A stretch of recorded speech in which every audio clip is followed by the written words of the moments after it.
You're welcome back to the Gavel. Nigerians are once again at the center of xenophobic attacks in South Africa. They have had their businesses looted and faced harassment from some South Africans on a variety of allegations, which includes being responsible for crime, drugs, and prostitution.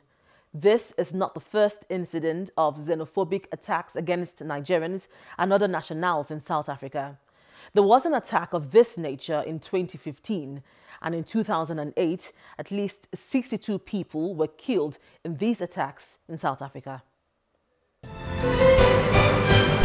On my own part, I want you to convince us what you have been able to do to stem this tide of attacks on Nigerians by the South Africans.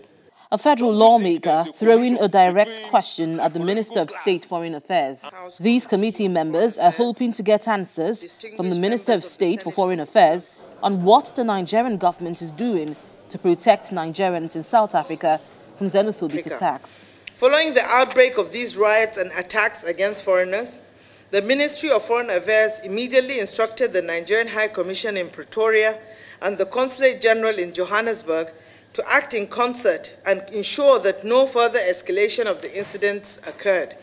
We spoke with our High Commission before we left for this meeting, and it has been confirmed that no lives have been lost. Nigerians are yet again victims of attacks in South Africa. In the last few days, Nigerians and other Africans have had their shops looted, houses destroyed, and faced humiliation in South Africa.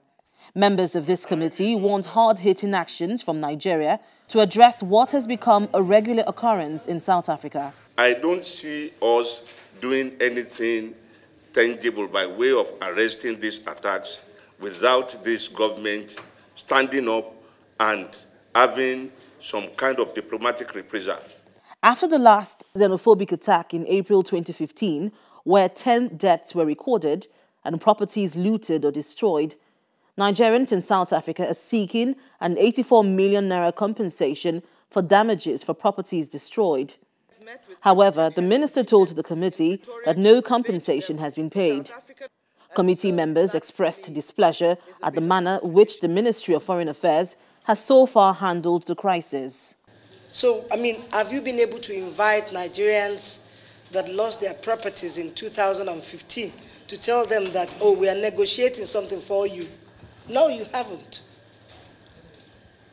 To the committee, we are not happy. We are highly disappointed. This engagement with the Minister of State for Foreign Affairs is coming after federal lawmakers debated this issue at plenary. Senate is further alarmed that xenophobic killings of Nigerians in South Africa in the last 10 years have occurred several times, resulting in lootings, killings, and wanton destruction of properties and death.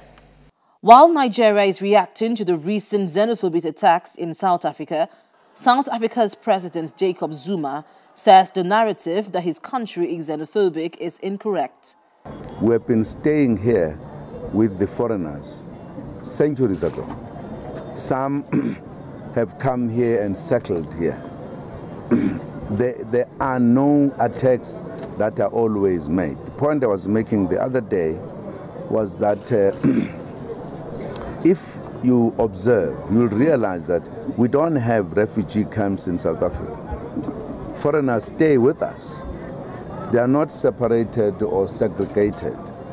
Now, if we're anti-foreigners, that would not be the case. Regardless of the assurances by President Jacob Zuma, the Nigerian Parliament will be sending a delegation to meet with the South African Parliament with the aim of stopping the attacks and any further occurrence in the future. To tell us more about what plans the Senate is putting in place to tackle this problem of xenophobia in South Africa, we spoke with the Chairman, Senate Committee on Diaspora, Senator Rose Oko. Agents of the state in South Africa are also involved in killing Nigerians. It's not just the people taken to the streets and all that. And that is why I said, why is the South African government keeping quiet and not prosecuting anybody? But the Nigerian government, let me continue to say that the Nigerian government, even from the time of apartheid when it fought for an end to apartheid, to get South Africa out of the clutches of apartheid, has continued to show magnanimity to that country. And in this particular case, I think we want to explore all diplomatic options. First of all, I believe that we want to do that. And indeed, as you heard the Minister of Foreign Affairs say the other day, when she came to before the committee in the Senate here, had also said so. But what we in the legislature, and as far as my committee is concerned, the Diaspora Committee is concerned, is that we must take it further than just those talks that we have been having.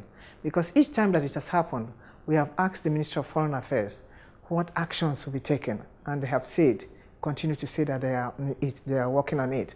And so we need to go beyond that now. Nigerians are wondering that in this case, why would the parliament, the Nigerian parliament, a delegation of the Nigerian parliament, go to South Africa to meet with the parliamentarians? We are the victims in this instance. Why go? Wouldn't it be proper for them to come over to Nigeria to meet with the Nigerian parliament and the Nigerian government? All I can say as far as that is concerned is that we must take the initiative. We are the ones that are being killed. It's our citizens that are being killed. If they do not come to us, if they do not think that it's right and proper to come to Nigeria, to lead a delegation to Nigeria, to properly tender apologies for what has happened, and at least make some strong commitments, then we need to go there to extract those commitments from them. And only after that can we say that, yes, Nigeria has done its best at bilateral talks, and then maybe we can take any other action that we need to take. Do you think these visits would make any difference? We do hope that it does. But this is action by the legislature.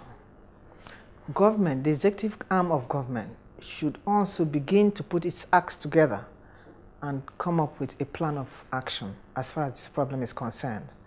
Perhaps after this visit, we would work together with the executive arm of government in terms of letting them know what happened as a result of the visit and what we resolved as a result of the visit, so that together we can look at this problem.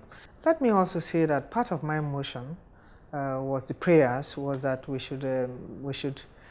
should begin to look at our ties, diplomatic and economic ties. A situation where over 120 South African government companies, South African companies are doing very good business here, very well economically here, business unfettered and all that.